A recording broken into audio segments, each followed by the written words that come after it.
बाप नंबर 6 पानी से गाड़ा। और दुनिया के पहले कातिल को सज़ा सुनाई थी खुद मुंसिफ आला ने। क्या वो मौत थी? नहीं, बल्कि वो ज़िंदगी थी। और कह दिया था खुदा ने कि ए काबिल, तुम फिरोगे ज़मीन में मगरूर, बदनसीब, निशान ज़दा होकर, और तुम्हारी पेशानी के निशान से पहचान लेगा तुम्हें हर मिलने वाला। और ये भी फरमाया कि कोई कत्ल ना करे काबिल को, क्योंकि जो कोई कत्ल करेगा काबिल को, मैं इसे खुद सज़ा दूंगा 7 गुना ज़्यादा। जवाहरात बिल्कुल सुन सी हुई ज़ुमर को देख रही थी, जो कि वो यही चाहती थी कि ज़ुमर फारिस से इंतकाम ले, मगर फिर भी इतनी तेज़ी से होता सब कुछ उसे मुस्तरफ कर रहा था। उसने बज़ाहिर मुस्कुरा कर सामने देखा, जहाँ शादी का फंक्शन और रोशनियाँ नज़र आ रही थीं, और हमाद और किरण भी। ऑफ कोर्स मैं तुम्हारी मदद करूँगी, लेकिन ये इंतकाम फारिस से है या खुद अपने आप से? अगर पहला पूरा हो जाए तो दूसरा भी कबूल है मुझे। ज़ुमर भी स्पाट नज़रों से सामने देख रही थी। क्या तुम उसका मुकदमा रीओपन नहीं कर सकती? अगर अदालत उसको सज़ा दे तो ज़्यादा बेहतर है। आप मेरी मदद करेंगी या मैं किसी और के पास जाऊं? आपको याद होगा आपने मेरे पास आकर मुझे पेशकश की थी कि अगर कभी मेरा इरादा बदला तो आप मेरे इंतकाम में मेरी मदद करेंगी। उसने सर्द स्पाट से अंदाज में उसे देखा तो जवाहरात फौरन मुस्कुराई। आगे बढ़कर नरमी से उसका हाथ दबाया। श्योर, मैं अपनी बात पे कायम हूँ। ये सब कुदरती तरीके से होगा। वो बहुत जल्द तुम्हारे घर तुम्हारा रिश्ता लेने आएगा। बस तुम उस अमर को यकीनी बनाना कि तुम्हारे वालिद इनकार ना करें। थैंक्स। ज़ुमर का लहजा ठंडा था। जवाहरात खामोशी से सामने देखने लगी और जहन में एक नया लाहिया अमर तरतीब दे रही थी। फंक्शन अब अपने इख्तिताम की जानिब रवा दवा था। सादी हुनैन के साथ खामोशी से बैठा, गाहें बगाहें दूर खड़ी हल्की आवाज़ में बातें करती ज़ुमर और जवाहरात में नज़र डाल लेता। जवाहरात ने उसे खुद को देखता पाया तो नज़ाकत से मुस्कुराई। सादी जबरन मुस्कुराया और रुख फेरा तो हुनैन पे नज़र पड़ी। वो गर्दन ज़रा मोड़ कर दूर हाशिम को देख रही थी। आंखों में नापसंदीदगी उभरी। चेहरा हुनैन के करीब किया। आइंदा उनसे ज़्यादा बात करने की ज़रूरत नहीं है, ना ही उनको किसी बात का एतबार करना। हुनैन ने चौंक कर उसे देखा, कदरे दिल गिरफ्ती से। वो झूठ नहीं कह रहे थे, उनको वाकई अफसोस है। कदरे रुकी, उनको अलीशा के लिए वाकई अफसोस है। जाने भी दो हुनैन। वो बेजार सा पीछे हुआ, फिर वहाँ से उठ आया। हाल के कोने में खुलते दरवाजे पे वो रुका। वो मर्दों के लिए मुख्तसिस रेस्ट रूम था। अंदर शीशे से ढकी दीवार और सामने लगे बेसन की किताब। उसके आगे बाथरूम्स थे। सादिक बेसन के सामने आ खड़ा हुआ, नल खोला, चेहरे पे छींटे मारे, नल बंद किया, साथ रखे टिश्यू उठाए, हाथ साफ किए, चेहरा उठाया तो ठटक कर रुका। आईने में अपने उकम में हाशिम खड़ा नजर आ रहा था। दोनों हाथ पैंट की जेबों में डाले, फिट कोट का बटन बंद, नरमी से बगैर मुस्कुराहट के उसे देखता। तुम मेरे ऑफिस नहीं आए। मेरी सेक्रेटरी ने दोबारा तुम्हें फ़ोन किया, मगर तुमने नहीं उठाया। मैं मसरूफ़ था। वो सर झुकाए हाथ साफ करते हुए बोला। हाशिम सोचती हुई नज़रों से उसका चेहरा देखता रहा। क्या इस हफ्ते आओगे? जी आऊँगा। मुझे आपको बात करने की वाकई ज़रूरत है। टिश्यू टोकरी में फेंक कर सादी संजीदगी से कहते हुए मुड़ा। तुम्हारे पास कुछ है सादी जो मेरा है? तुम्हें चाहिए कि तुम मुझे वो पुरअमन तरीके से लुटा दो। नहीं तो क्या करेंगे आप? सादी कदम कदम चलता उसके सामने आया और उसकी आंखों में देखा। हाशिम यकटक उसे देखता रहा। 7 साल पहले जिस मासूम लड़के से वो मिला था वो ये नहीं था। हाशिम के माथे पे बल आए। मैं कुछ भी नहीं करूँगा बच्चे, सिवाय एक नसीहत के। जिस शख्स के खानदान के 2 लोग कत्ल हो चुके हों, उसको एहतियात से काम लेना चाहिए कि कहीं अगला नंबर उसी का ना हो। सादी के चेहरे पे अजीब सा दुख भरा। मुँह में सेक्टर कर उसने कदे ताज्जुब से हाशिम को देखा। क्या आप मुझे जान से मारने की धमकी दे रहे हैं? क्या आप मेरी जान ले सकते हैं? हाशिम ने जेब से हाथ निकालकर आदतन सादी का शाना थपथपाने को आगे बढ़ाया, मगर जैसे ही उसका हाथ सादी के कंधे को छुआ, वो करंट खाकर एकदम पीछे हुआ। दोनों हाथ उठा दिए और बहुत ज़ब्त से एक एक लफ्ज़ छुपा कर बोला, अपने इन हाथों से मुझे मत छुएगा। हाशिम का हाथ हवा में मुअल्लिक रह गया। फिर उसने सख्त तासुरात के साथ सर को खम दिया, हाथ वापस नीचे कर लिया और हट कर खड़ा हो गया। सादी तेजी से बाहर निकल गया। हाशिम ने एक नज़र अपने खाली हाथ को रोक देखा। वो सफ़ेद था, पतली उंगलियां, बाकायदगी से मैनिक्योर شدہ۔ اس نے ہلکا سا سر جھٹکا۔ دل میں گہرا کرب اترا۔ کیا وہ دونوں واقعی واپس نہیں جا سکتے تھے، اچھے وقتوں میں واپس؟ وہ باہر آیا تو نوشیروان بیزار سا کھڑا دور کرسی پہ بیٹھی حنین اور سعدی کو گھور رہا تھا، جیسے بس نہ چلتا ہو دونوں بہن بھائی کو گولی مار دے۔ کیا بکواس کی تھی میں نے؟ اس کی بہن کا پیچھا چھوڑ دو، اس نے آ کر سختی سے کہا تو شیرو نے گڑبڑا کر بھائی کو دیکھا، پھر لاپرواہی سے شانے اچکا دیے۔ مجھے کیا؟ ہاشم نے گھور کر اسے دیکھا۔ تم ابھی تک اس شہرین ڈرامہ سے نہیں نکلے شیرو، بہت ہو گیا، اس کی وجہ سے میں شہرین کو کبھی نہیں پا سکوں گا۔ پچھلے ایک ہفتے سے یہی سوچ سوچ کر میرا دماغ گھوم رہا ہے، اور آپ کہتے ہیں بہت ہو گیا؟ او پلیز، ہاشم نے بیزار سا ہو کر سر جھٹکا۔ ہمارے پاس اس سے بڑے مسائل ہیں۔ اور کیا مسئلہ ہے؟ آپ نے کہا تھا وہ آپ کے ڈاکومنٹس نہیں کھول سکے گا۔ پھر؟ نوشیروان حیران ہوا۔ مگر وہ جانتا ہے کہ میرے ہاتھ پہ کس کا خون ہے، کہتے ہوئے اپنے ہاتھ کو خود دیکھا رہا تھا۔ نوشیروان کے ایبرو تعجب سے تنے۔ وہ وارث قاضی کی فائلز وغیرہ کے پیچھے تھا، فارس کو باہر لانے کی کوشش کر رہا تھا، مگر اسے کیسے پتہ چل سکتا ہے کہ آپ کسی قتل میں ملوث؟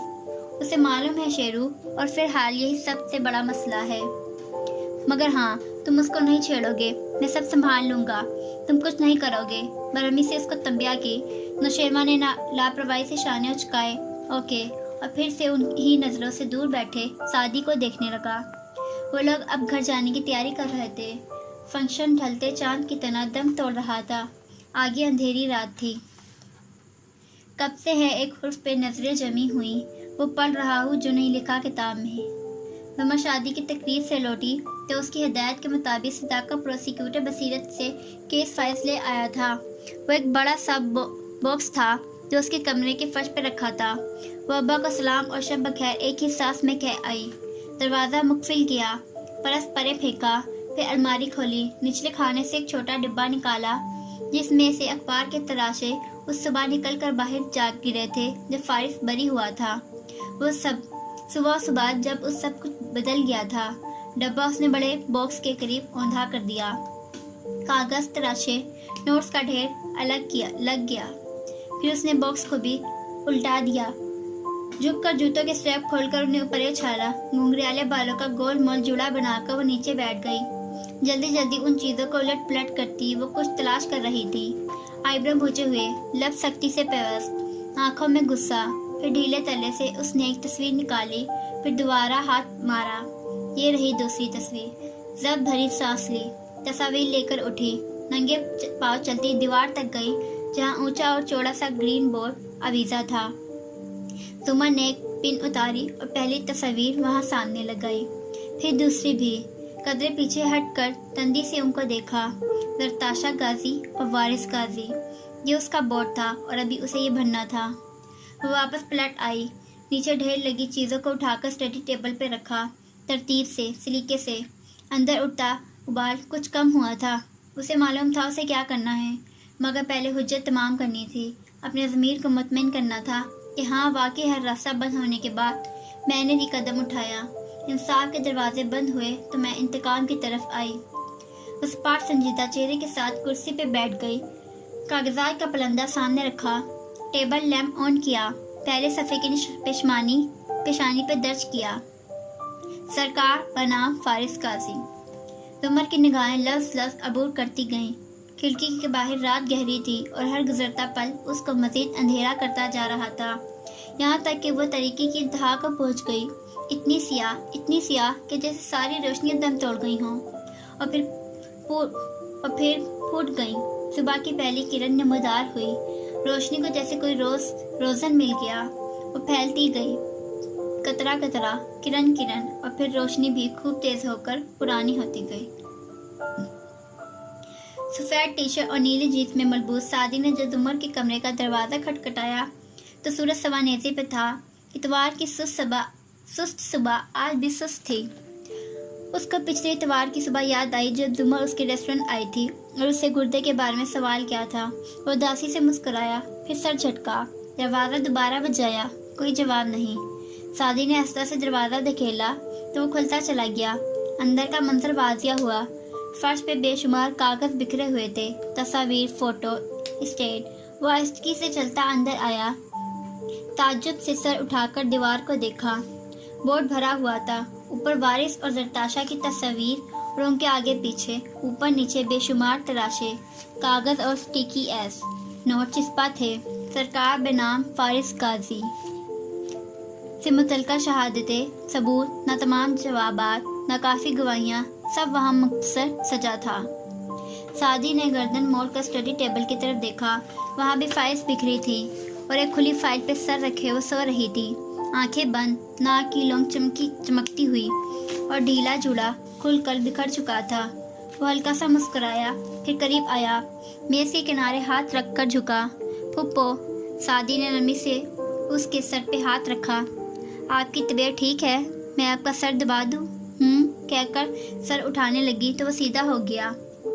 बंद आंखों से चेहरे से बाल हटाती सीधी हो बैठी, लटे कान के पीछे अड़ेसी, आंखों को पोरा से मसला, फिर चेहरा मोड़कर गुलाबी खाविदा आंखों से उसे देखा, हल्का सा मुस्कुराई। तुम कब आए? अभी। मुझे रात को लगा था आप ठीक नहीं हैं, आप कुछ परेशान लग रही थीं। देन के पर्दे पे जवाहरात से बात करती जुमर उभरी, फिर एक फिक्रमंदी निगाह बिखरे कागज़ों पर डाली। आप क्या कर रही हैं जुमर? ओह ये, उसने इधर उधर देखा। ये प्रोसिक्यूटर बसीरत ने भिजवाए हैं। वो कसल मंडी से उठी और चीज़ें सुस्त रवि से समेटने लगी। 1.5 साल पहले भी मैं यही कर रहा था, मगर आपको यहाँ कुछ भी नहीं मिलेगा। तुम ठीक कह रहे हो। खिलाफ तवक्का जुमर ने संजीदगी से उसे देखा। सादी एकदम चुप सा होकर उसी को देखने लगा। वाकई केस मुर्दा है। कोई भी चीज़ ये साबित नहीं करती कि फारिस गिल्टी है। वो फाइल से सफ़ेद तरतीब से लगा रही थी, सिवाय आपकी गवाही के। मतलब? वो इतिहास से एक एक लफ्ज़ कह रहा था।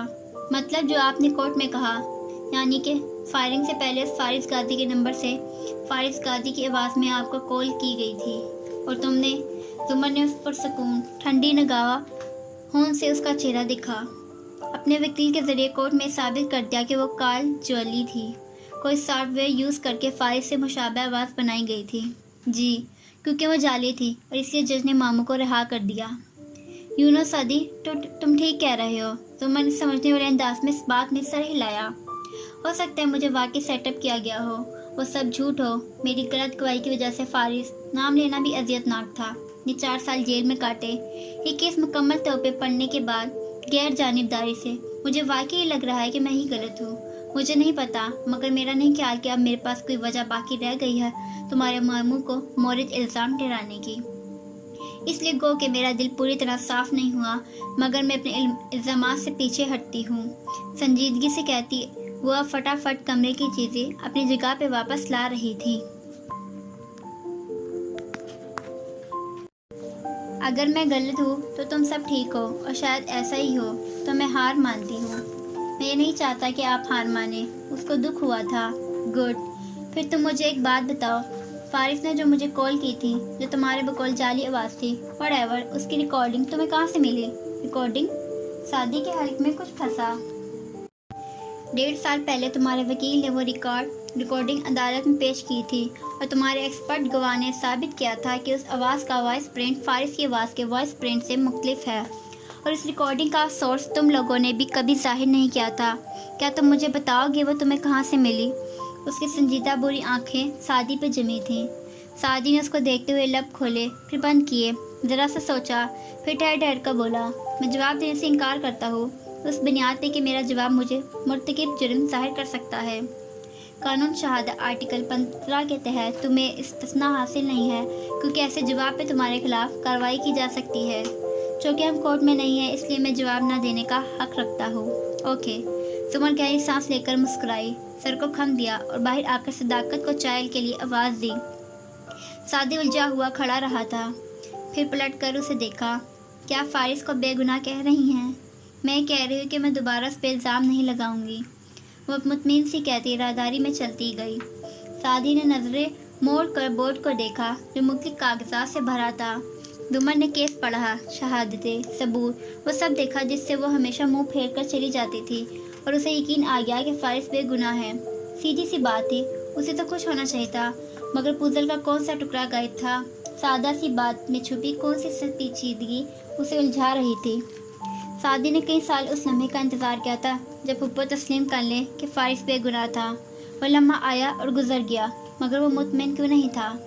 کیا اس کے لیے وہ کئی سال پہلے والا معصوم سعدی نہیں تھا؟ اور آج کے سعدی کا دماغ اسے بتا رہا تھا کہ زمر اتنی آسانی سے مڑنے والی نہیں تھی۔ پھر وہ خود سے لرزتا باہر گیا۔ ابھی اسے ایک اور جگہ بھی جانا تھا۔